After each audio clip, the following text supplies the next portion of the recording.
16장에서 15장 5절에서부터 16장에 7대접 심판의 내용이 나옵니다. 그리고 이제 17장, 18장, 19장, 20장 초반부까지는 그 7대접 심판 중에서 주 대적 세력인 사탄의 그 배후 세력, 그 용이라고 하죠. 용과 그리고 두 짐승과 그리고 음녀, 바벨론이라 불리는 이 세상 구조 속의 음녀, 두 짐승, 용, 이 세 세력이 이제 18장, 19장, 20장에서 이제 구체적인 어떤 심판을 당하는지를 이 성경이 말씀해 주고 있습니다. 그래서 이 18장의 말씀을 이 그레고리 비엘의 주석을 인용해서 좀 정리 인용했는데요. 18장은 바벨론, 즉 음녀죠. 음녀의 멸망에 대한 심판 예언으로 1절에서 3절까지는 천사가 사람들을 우상 숭배적인 미혹으로 이끈 바벨론에 임할 심판과 그 가혹한 결과를 선언하는 것이고, 4절에서 8절은 천사는 하나님의 백성에게 그를 역시 응당한 처벌을 받지 않도록 바벨론족 세상 구조와 결탁하지 말 것을 권면하고 있고요. 9절에서 19절은 바벨론족 세상 구조와 결탁한 자는 바벨론의 심판이 곧 자기들의 멸망을 의미하기 때문에 애통해야 할 것이다 라는 내용을 소개합니다. 그리고 20절, 24절은 바벨론과 분리된 자는 바벨론의 심판이 자신들의 믿음과 하나님의 공의로우신 성품을 입증하기 때문에 즐거워한다. 그 내용으로 이 8장 말씀이 전개되고 있습니다. 신앙의 위험은 직접적인 환난과 박해와 핍과 핍박, 그 순교에서 분명히 시작될 수 있지만, 사실 저와 여러분이 겪는 신앙적 위기와 위험은 직접적인 어떤 박해와 환난과 핍박이라기보다는 간접적인 것, 즉 어느샌가 우리도 모르는 사이에 스며들어서 우리 신앙의 맛을 잃어버리게 하고 신앙의 능력을 상실되게 하는 데 있다고 볼 수 있습니다. 저와 여러분이 어떤 신앙의 위험을 당했을 때는 대부분 어떤 예를 들면 이런 거죠. 주일학교 설교를 한다 치면 이렇게 표현할 수 있어요. 마귀가 두 뿔을 이렇게 하고 이렇게 나타나서 내가 마귀다 이렇게 영적 공격이 들어오는 경우는 거의 없죠. 제가 여러분 웃자고 한 건데 이렇게 뭐가 이렇게 잘 이해가 되십니까? 영적인 어떤 위험과 위기는 어떤 직접적인 환난과 핍박, 오히려 성경을 자세히 살펴보면 직접적인 환난과 핍박과 박해가 있을 때는 오히려 성도들이 신앙을 더 굳건히 하죠. 더 굳세게 예수 그리스도를 의지하죠. 신앙의 위험과 위기는 그 직접적인 것이 있다기보다는 간접적인, 즉 어느 순간 나도 모르게 그게 타협되어져서 신앙의 힘을 잃어버리고 위기에 처하는 경우가 대부분입니다. 그리고 그런 간접적인 공격, 즉 어느샌가 우리도 모르는 사이에 그렇게 타협되어져서 신앙을 잃게 하는 그 위협의 요소, 공격의 요소는 다름 아닌 경제적 제도와 구조입니다. 쉽게 표현하면 돈에 관한 것이죠.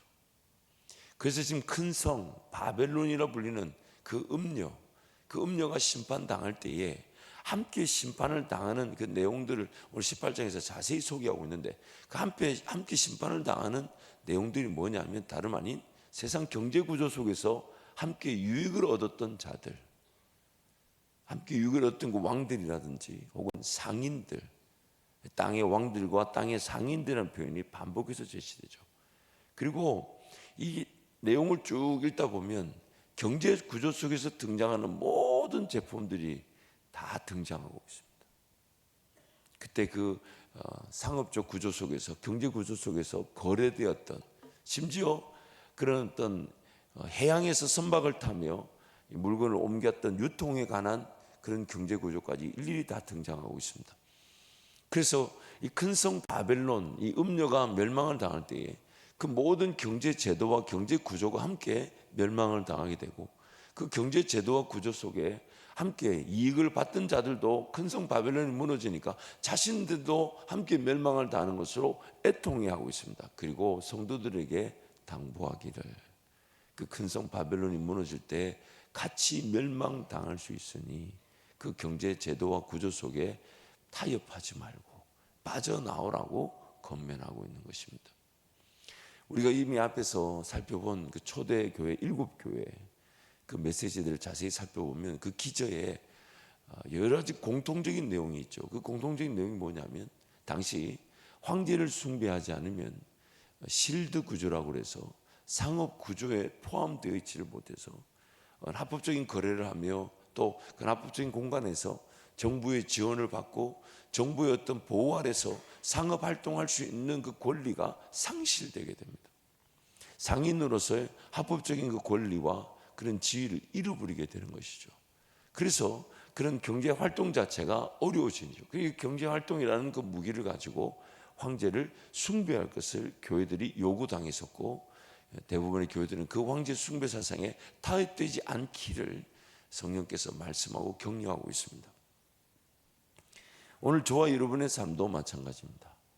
어느샌가 우리가 하나님 나라와 영광을 위해 산다, 또한 빛과 소금의 역할을 감당한다라는 그런 분명한 목적의식 아래에서 세상 구조 속에 최선을 다한다는 이유만에 열심히 살아내지만 우리도 어느샌가 그 돈의 힘에 이렇게 사로잡힐 수가 있죠. 하나님 나라와 영광을 위해 사는 것이 꼭 돈이 있어야 되는 것은 아닌데 어느 순간 나도 모르는 사이에 이 돈이 있어야만이 내가 하나님 나라를 위해 살 수 있는 거 아닌가라는 어떤 지배구조 아래 우리도 타협된 신앙을 가지고 있을 수가 있습니다. 그래서 두렵죠. 떨리죠. 그래서 이 돈이라는 것이 이 만몬, 즉 어떤 신적인 위치를 가지고 우리를 위협하고 있다 해도 과언이 아닙니다. 그래서 그런 바벨론 경제구조 속에서 오늘 당시 초대교회 성도들에게 우리에게 하나님 말씀하고 계신 것입니다. 그럼 경제구조 제도가 불합리하게 돌아간다 할지라도 오늘 이 땅을 살아가는 하나님의 백성들이 심지어 그 경제구조 제도 속에서 피해를 입고 손실을 입고 손해를 본다 해도 그 경제구조를 가진 그 음녀 바벨론은 곧 망하고 말 것이기 때문에 그 안에 있지 말고 빠져나오라고 권면하고 있는 것입니다.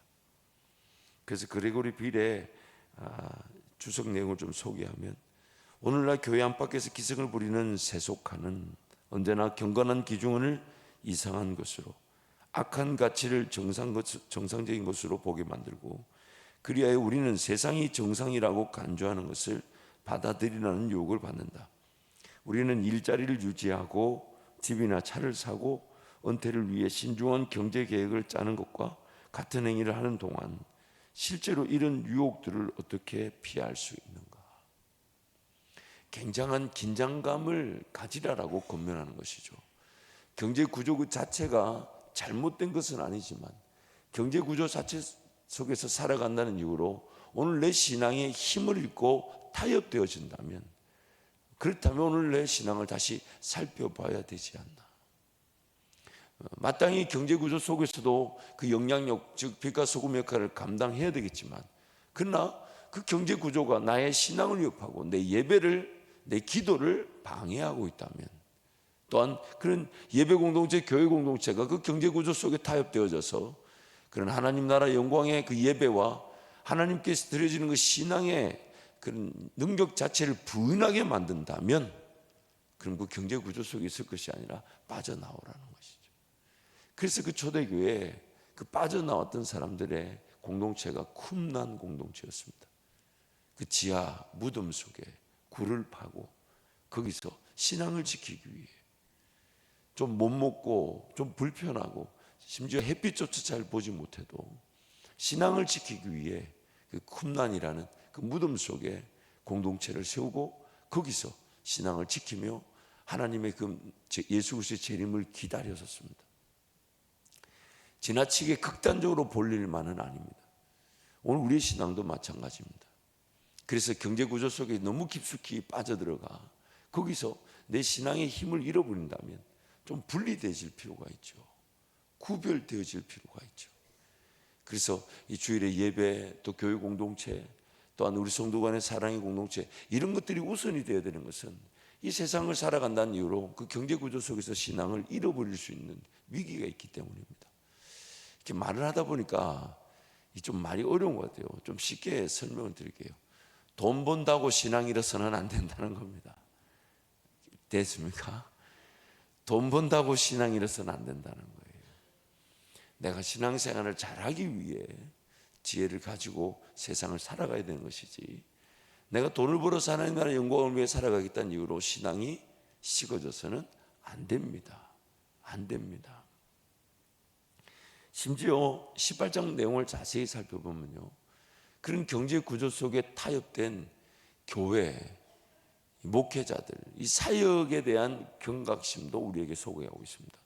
그래서 16절 말씀 우리 함께 선포합니다. 이르되 화이또다 화이또다 큰 성이여 세마포옷과 자주옷과 붉은 옷을 입고 금과 보석과 진주로 꾸민 것인데. 이런 이 경제 제도 속에서 종교적 그 모습의 타락도 지금 우리에게 경고하고 있죠. 그래서 제사장들이 옷을 입었던 그 복장에 그 세마포, 그래서 금실, 자색실, 홍색실, 가는 게 꼰 배실, 이런 것들, 또한 각종 보석으로 단장된 제사장의 옷이나 혹은 성소, 이런 것들이 함께 이 경각심의 대상이라는 것입니다. 그래서 그 내용을, 주석 내용을 좀 소개하면, 이러한 심상은 음료는 주로 이교 제도를 가리키지만 신실하지 못한 이스라엘도 포함하고, 심지어는 타협함으로써 이교 문화에 심각하게 휩쓸린 기독교 공동체에 속한 자들도 포함한다는 것을 암시한다. 경제제도 구조가 그만큼 위협적이라는 것을 우리에게 말씀하고 있는 것입니다. 또한 내용을 좀 더 소개하면요, 세상 속에 있으면서 세상에 속하지 않는 것, 즉 세상에 속하는 것은 우리가 다가올 심판에서 차지한 몫을 희생시키고 세상의 현재 부와 혜택을 누리기 위해 우리의 가치를 양보했다는 것을 의미한다. 내용이 굉장히 함축적인데요, 경제 구조 속에서 우리의 신앙을 잃어버리게 되면 예수 그리스도의 재림의 날에 우리에게 주실 그 상급을 내가 지금 이 땅에서 까먹고 있다는 겁니다. 다시 한 번 더요, 내가 이 땅에서 뭔가 경제적인 이익을 취하고 그것을 목적으로 신앙조차도 힘을 잃어가고 있는데, 힘을 잃어가고 있는 줄 모른다면 예수 재림의 날에 우리에게 주어질 그 상급을 지금 이 땅에서 까먹고 있는 것입니다. 희생시키고 있는 것입니다. 그래서 좀 더 내용이 길지만 적용점이다 생각하고 여러분 내용을 한번 읽어봐 주십시오. 이 세상의 일들에 집착하고 특히 물질적인 부를 추구하게 되면 내적으로 우리 자신에게 초점을 맞추게 될 뿐 아니라 다른 사람의 유익에는 눈이 멀게 되며 다가오는 하나님의 심판에 무감각해지고 심지어는 심판이 임하는데도 그 심판을 인정하지 않게 된다. 이 본문에 등장하는 사람들은 물질적인 재물보다 훨씬 더 큰 가치를 갖고 있는 것을 상실하게 되면서도 재물의 눈이 어두워 임박한 영원한 심판을 분명하게 보지 못한다. 유감스럽게도 우리는 이런 일이 주변의 삶 속에서 일어나는 것을 얼마나 자주 목격하는가. 예전에 했던 목회자 한 분이 저에게, 이제 신앙을 시작한 저에게 참 하나님께 감사해야 될 것이 많다고, 이제 제 삶을 이렇게 조금 보시고 들어보시고 제 삶의 그 발자취들, 시골교회 개척교회 목사 자녀로서 살아왔던 제 삶을 이렇게 쭉 들여다보시고는 참 하나님의 은혜가 많다고. 그 하나님의 은혜가 뭐냐 그랬더니 돈맛을 보지 않은 것. 그분 표현입니다. 돈맛을 보지 않은 것. 물론 제가 이렇게 삶을 이렇게 돌아보니까 돈을 잘 제가 돈을 잘 몰라요. 돈을 잘 모르다 보니까 어떤 게 있냐면 조금 좀 적절한 표현을 잘 모르겠는데 용서하고 들으십시오. 제가 좀 찌질합니다. 이게 무슨 표현이냐면 제가 집에서 많이 듣는 소리예요. 돈을 잘 모르다 보니까 좀 이런 표현이 있네요. 궁색하다 그러죠. 그리고 또한 어떤 효율적인 부분에서 조금 이렇게 제품을 구입하더라도 좀 신중해서 적정 가격이 구입하는 게 좋은데 제일 저렴한 거. 왜냐하면 돈이 없었잖아요. 그러니까 그러다 살다 보니까 나중에 보니까 그 저렴한 것의 그 비효율적인 가치가 오히려 더 이 많은 재정을 쓰게 만든다는 걸 제가 잘 몰랐어요. 하지만 감사한 것은 돈이 꼭 있어야만 삶이 된다는 그 세상적인 가치를 우리 부모님 때문에 저버릴 수 있었습니다. 제가 인생을 걸어오면서 물론 왜 두렵지 않겠습니까? 왜 떨리지 않겠습니까? 저도 자식을 셋이나 키우니 그 자식에 대한 부양의 책임이나 이런 것에 대한 왜 부담감이 없겠습니까? 하지만 그 부모님 아래에서 제가 철저하게 배웠던 것이 뭐냐면 돈이 없어서 삶이 안 된다는 건 아니라는 겁니다. 돈이 꼭 있어야만이 삶이 되는 게 아닙니다. 참 이 개념이 쉽지가 않아요. 제가 이렇게 얘기해드려도 아마 여러분 마음속에 이렇게 생각할지 몰라요. 그래도 하나님이 은혜를 주시면 돈을 통해 주시겠지. 그렇지 않습니다. 그렇지 않습니다. 제가 일용할 양식을 채우신 하나님에 대한 간증을 하라면 아마 정말 그 찬송가 가사가 적절할 겁니다. 하늘을 두루마기 삼고 바다를 먹물 삼아도 다 못 씁니다. 그때그때 그 필요한 것들, 꼭 있어야 될 것들을 하나님 기상천외한 방법으로 채우십니다. 사실 저로서는 이제 그게 놀랍지도 않습니다. 그런 것들이 믿어지고 그런 것들이 기대되어져서 감사한 것이고, 그렇기 때문에 오늘 제가 또 목회자의 길을 그래도 주님과 함께 동행할 수 있는 그 은혜를 누리고 있다고 저는 확신합니다. 오늘 이 방금 읽었던 내용들과 오늘 18장에 경제적 구슬 속에서 그 재물의 눈이 어두워져서 그 하나님께 대한 눈이 가려워진 사람들의 이야기는 비단 성경 안에 나오는 이야기가 아닌 우리 주변에 흔히 많이 볼 수 있습니다. 그 가진 돈이 차라리 없는 것이 낫지 않겠냐? 왜? 신앙을 잃어버린다면. 신앙을 잃어버린다. 차라리 직장이 좀 어려운 게 낫지 않을까요? 내가 기도할 수 있다면. 차라리 사업이 좀 어려운 게 낫지 않을까요? 내가 하나님께만 매달릴 수 있다면. 여러분 한번 하나님의 가치를 한번 생각해 보시죠. 이렇게 한번 여러분께 설명을 드려볼게요. 우리가 세상살이를 하나님 은혜로 삽니다. 그리고 그 가운데서 하나님께서 그 일이 감당되어지게 하셔서 이 재물이라는 거, 물질이라는 거 부가가치적, 즉 주어질 수밖에 없어요. 그러나 그게 없어도 삶이 되지만 세상의 빛과 소금 역할을 감당하다 보니 그 물질은 자연 발생적으로 주어질 수밖에 없습니다.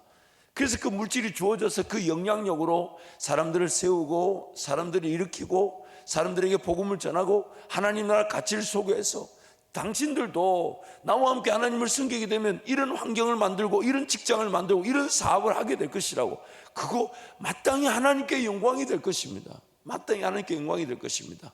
그때 그 순간에 쓰임받는 나도 하나님이 나와 함께 동행하셔서 내 삶에 그런 일들을 나타내셔서 우리가 그런 영광의 고백을 올려드릴 때 하나님께 영광이 됩니다. 그때 나의 그런 기도, 예배, 그것도 하나님께 영광이 되죠. 그런데 인생이 어렵고요, 힘들고 고린도후서 말씀에 따르면 하나님의 뜻대로 하게 되는 근심의 때가 있습니다. 어려움에 직면하고 아픔을 당하고 뜻밖의 사건이 일어나고 힘들고 지칠 때, 그래서 그 고린도후서 말씀에 그때 우리가 얼마나 간절해졌습니까? 얼마나 억울해했습니까? 얼마나 분통해했습니까? 얼마나 살려달라고 외쳤습니까? 정말 하나님 한 분 아니면 안 된다라고 외치게 되는데, 하나님 보실 때 어느 것이 더 하나님이 더 나와 함께 가깝다고 여기시겠습니까? 어디겠습니까? 물론 또 이렇게 말하면 또 여러분 이렇게 답을 또 내실 수 있어요. 하나님이 나를 빛과 소금 역할을 잘 감당해 가지고 물질도 들어와서 베풀고 나누고 섬기면서 그때 간절하면 되지 않습니까? 맞습니다만은 인생이 어려움을 당했을 때만큼 간절해지진 않더라고요.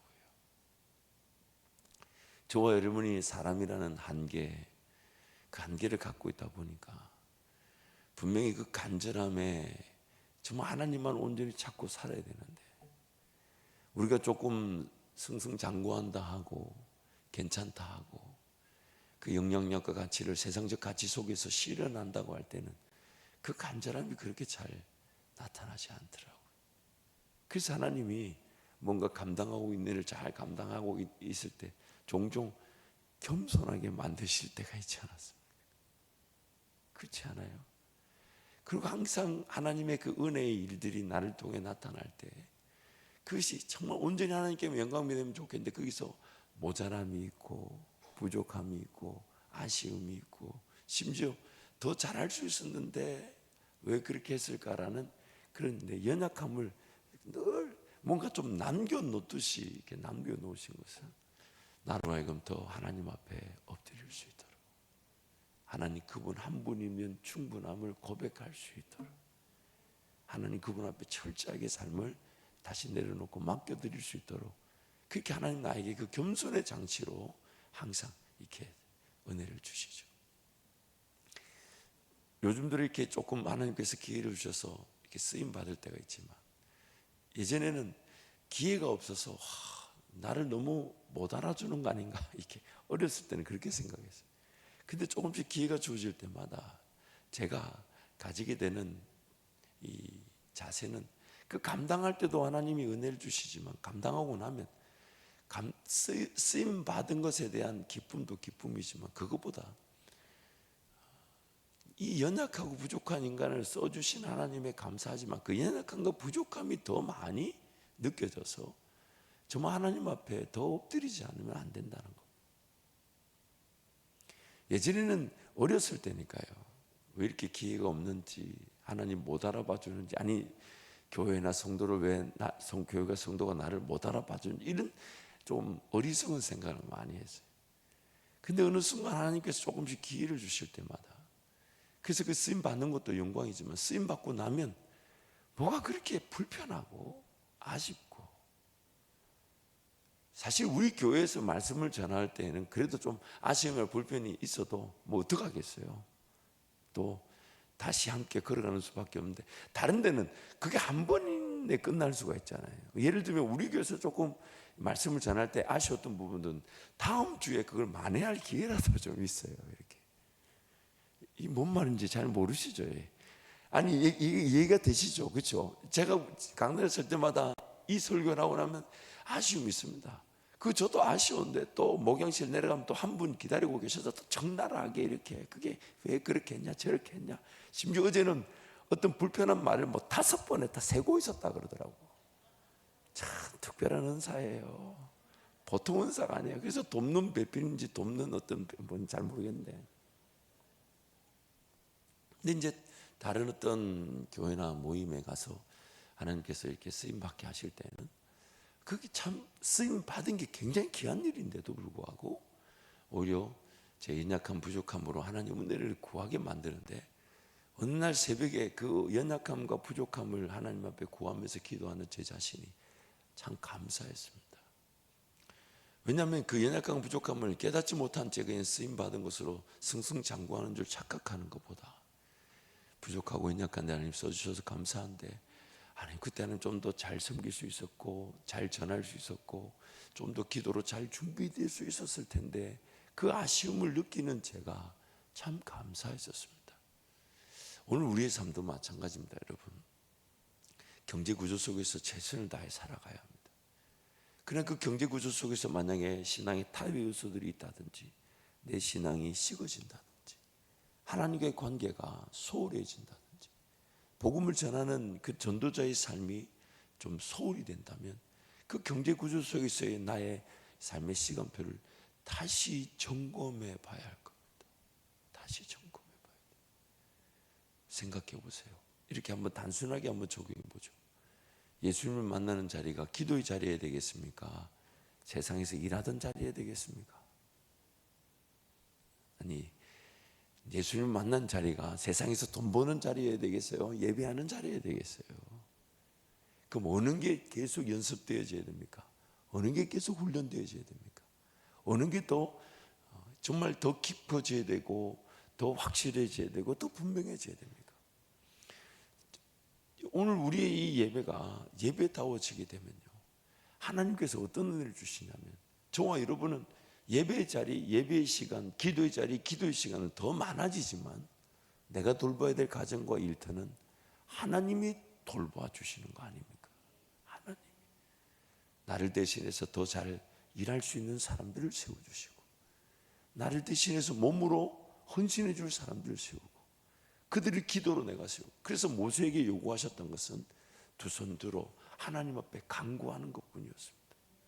그러나 여호수아와 그 백성들이 전쟁에 승리한 은혜를 누렸지 않습니까? 그것이 오늘 우리에게 하나님 주실 은혜입니다. 우리에게 주실 은혜. 그러므로 여러분, 세상 경제 구조 속에 빛과 소금의 역할을 감당하는 이유로 예배를 놓치지 마시기를 축복합니다.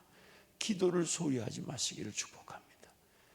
오히려 손해를 보고 손실을 보고 희생이 필요하고 내가 좀 더 벌 수 있고 더 안정적일 수 있는 걸 거절하더라도 내 기도의 자리에서 주님을 만날 수만 있다면 그것이 오히려 교회를 위한 권한이 되어 우리 주님이 더 기뻐하실 은혜의 자리가 될 줄 믿습니다.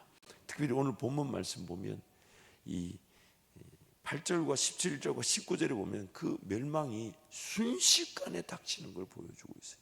8절 말씀 함께 선포합니다. 그러므로 하루 동안에 그 재앙들이 이르니 곧 사망과 애통함과 흉년이라. 그가 또한 불에 살라질지니 그를 심판하시는 주 하나님은 강하신 자이심이라. 그 많은 경제 구조 속에 엄청난 부와 명예와 권력을 가졌다 해도 심판이 일어나니까 하루 만에 심판이 임하게 됩니다. 또한 17절 말씀 볼까요? 그러한 부가 얼마만큼요? 1시간에 망했답니다. 1시간. 또 19절 말씀 볼까요? 함께 선포합니다. 티끌을 자기 머리에 뿌리고 울며 애통하여 외쳐 이르되 화이또다 화이또다 이 큰 성이여 바다에서 배부리는 모든 자들이 너의 보배로운 상품으로 치부하였더니 1시간에 망하였도다. 지금 누가 애통하는 겁니까? 경제구조 망할 줄 모르고 경제구조 속에 활동하던 상인들, 땅의 왕들이 큰 성 바벨론이 망하니까 그 경제구조 속에 함께 유익을 보며 삶을 살 거라고 작정했던 사람들이 애통하는 것입니다. 근데 그 애통함이 너무 놀라운 거예요. 왜요? 1시간 만에 망했대.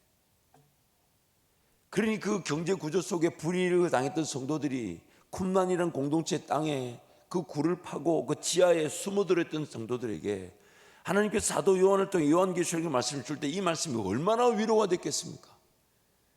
저들은 지금 나라와 민족을 세우는 듯 보이며 그런 경제구조 속에 활동하지 않으면 너희들도 삶이 되지 않는다고 위협하는 속에 그 경제활동과 경제구조 속의 그 불합리성 때문에 그 경제구조를 포기하고 그 땅굴에 들어가서 굴을 빠며 살고 있는 성도들에게 하나님이 예언하시기를 1시간에 하루 만에 망한다고. 그런 구조 속에 파묻혀 살지 말고 빠져나오라고. 예수님이 이렇게 얘기하셨잖아요. 모래 위에 집을 짓는 자는 반드시 무너지는데 성경이 이렇게 말합니다. 그 무너짐이 심하더라. 긴장감이 있습니다. 우리는 세상과 구분되는 사람들이 아닙니다. 세상 속에 살지만 구별된 자들이어야 돼요. 다른 방식으로 세상을 살아가야 되는 겁니다. 다른 방식으로 살기 때문에 세상에 그런 필요한 것들도 우리를 통해 하나님께서 드러내시겠지만 그리 아니하실지라도 세상 속에서 예수 그리스도의 사람다운 향기, 기도하는 백성으로 살아가야 되는 것입니다.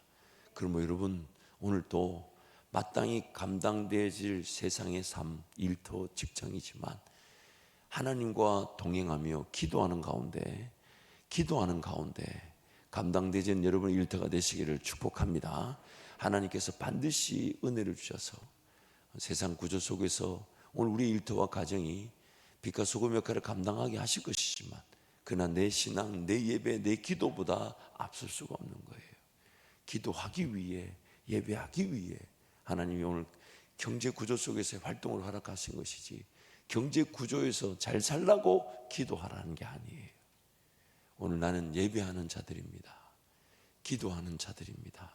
그리고 그 예배와 기도가 전부인데 하나님께서 세상에서도 승리하게 하시니 그 세상에 승리한 것으로 하나님 영광을 돌리며 사는 것. 순서가 바뀌면 안 됩니다. 순서가 바뀌면 안 돼요. 세상 살기 위해 신앙이 있는 게 아니라 신앙을 위해 세상 경제 구조 속에 살아가게 하는 것이니까. 우리 목사님들은 반주자가 나왔는데 왜 목사님들 안 나와요? 네. 그래서 여러분 순서가 바뀌면 안 돼요. 기도하기 위해 사는 겁니다. 예배하기 위해 사는 겁니다. 그리고 하나님께서 그 삶이 더욱 예배와 기도의 기회가 되게 해줄 줄 믿습니다. 우리 함께 찬양하시죠.